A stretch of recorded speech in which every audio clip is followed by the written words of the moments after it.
Hello and welcome to the Canaries Chat channel.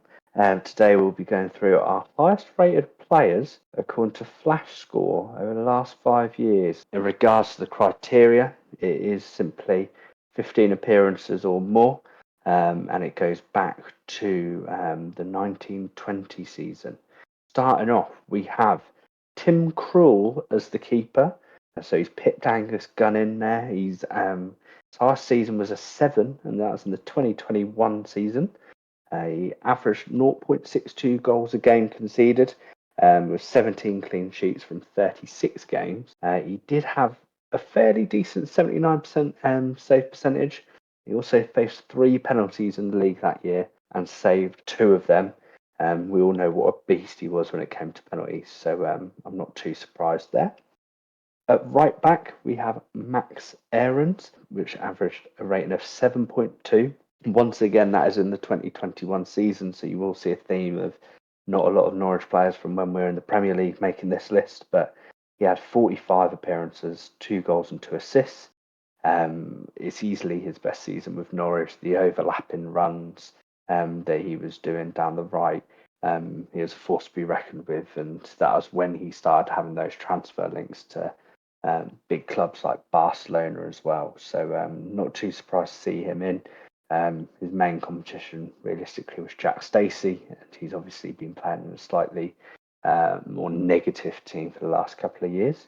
Our first centre back is Grant Hanley, which may come as a surprise for a few of you, but he averaged a 7.4 rating in the 2021 season.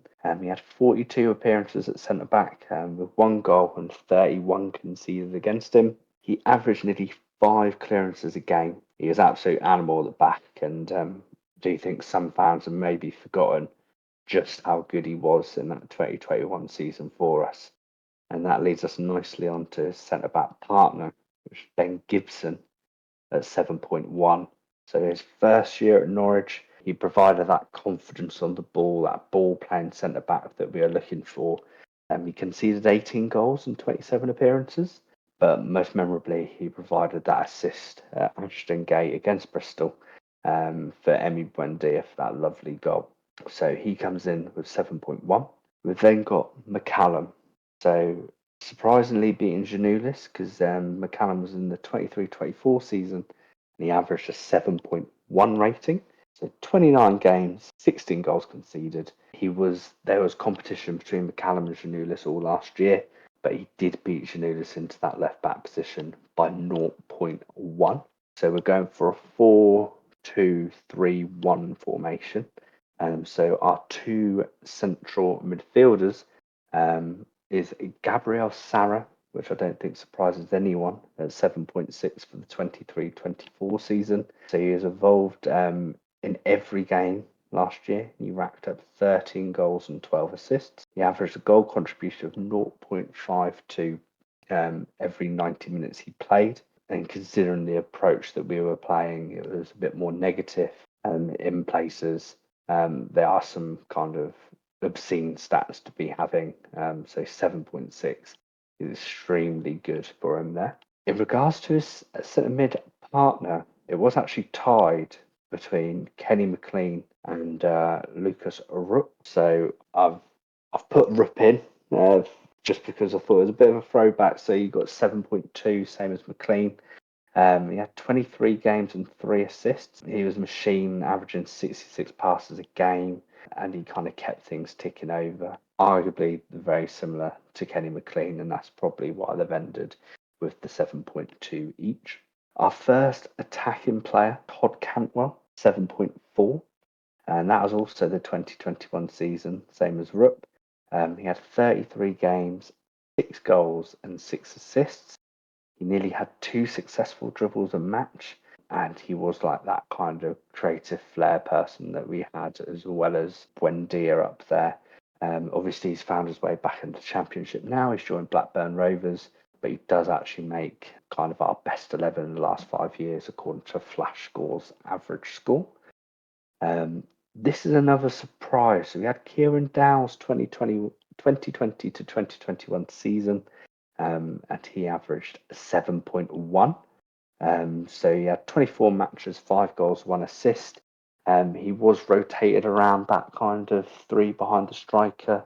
And we also did have options like Steepman as well as Cantwell as well as Buendia. So he maybe didn't get as much game time as he was hoping. He also went north of the border to Rangers. But yeah, he makes the cut with 7.1.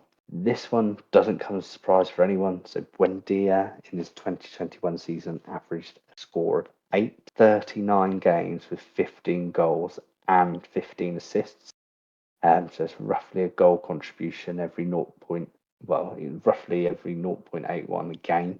So, I mean, he's arguably one of the best championship players, if not the best championship player of all time. He obviously got his big move to Villa, which unfortunately hasn't gone too well just due to injury. But he has come back from them, and I really hope to see him kick on. And then our striker, I'm sure you're all thinking lockdown Pookie, but it wasn't. It's Josh Sargent. Last year, the 23-24 season, averaged 7.2. I believe Pookie averaged a 7 or a 7.1, but he had 28 games, 16 goals, and 2 assists.